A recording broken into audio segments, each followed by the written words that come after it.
আসসালামু আলাইকুম, আমি নুসরাত জাহান লিয়া। কেমন আছেন আপনারা? আলহামদুলিল্লাহ আমি ভালো আছি।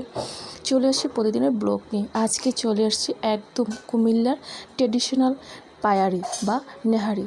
আমরা কুমিল্লার মানুষ যেভাবে পায়ারিটা খাই বা নেহারিটা খাই সেভাবে আজকে আপনাদের সাথে শেয়ার করছি। আসুন দেখাই।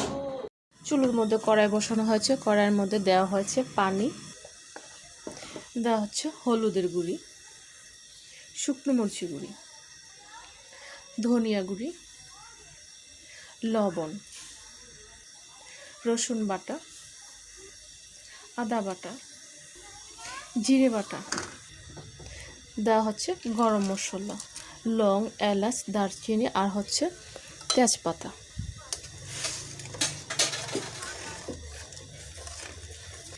মশলাটা কষে আসছে, দেওয়া হচ্ছে গরুর পায়ারিগুলো দেওয়া হয়ে গেছে।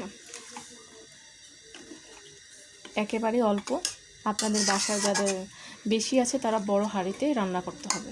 যেহেতু আমাদের অল্প তাই আমরা অল্পই হাঁড়ির মধ্যেই বসিয়েছি।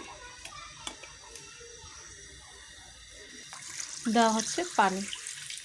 এটা কিন্তু অনেকটা সময় লাগবে সিদ্ধ হওয়ার জন্য, প্রায় 3 থেকে 4 ঘন্টা।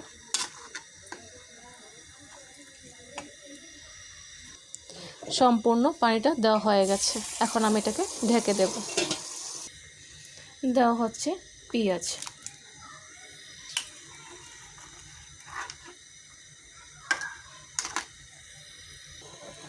এটা বলক চলে আসছে। তো এখন আমি চুলোর আঁচটা একদম লো করে দেব, যেন আস্তে আস্তে এটা সিদ্ধ হয়। আর বেশি আঁচ দিতে গেলে পানিটা শুকিয়ে যাবে, সিদ্ধ হবে না। তো আমি ফিরে আসব সম্পূর্ণটা সিদ্ধ হওয়ার পর। এটা হতে কিন্তু প্রায় অনেকটাই সময় লাগবে।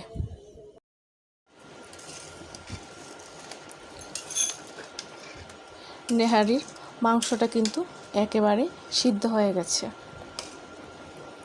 এখন এর মধ্যে দেওয়া হচ্ছে তেঁতুল।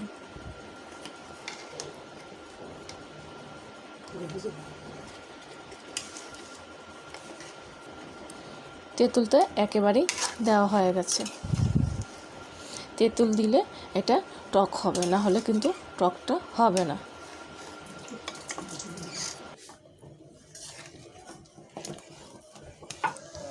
তেঁতুলটাও হয়ে গেছে, মানে নরম তেঁতুলটাও টক হয়ে গেছে। এক ধাপের রান্নাটা কমপ্লিট। চুলোর মধ্যে কড়াই বসানো হয়েছে, কড়াইতে দেওয়া হচ্ছে তেল, দিয়ে দিচ্ছি মেথি, দিয়ে দিচ্ছি মিঠি জিরে বা গুঁয়ামরি, দিয়ে দিচ্ছি রসুন কুচি, পেঁয়াজ কুচি,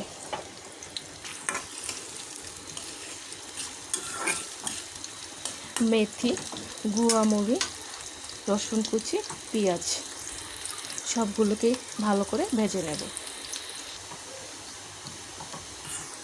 সম্পূর্ণ ভাজা হয়ে গেছে। বাগার,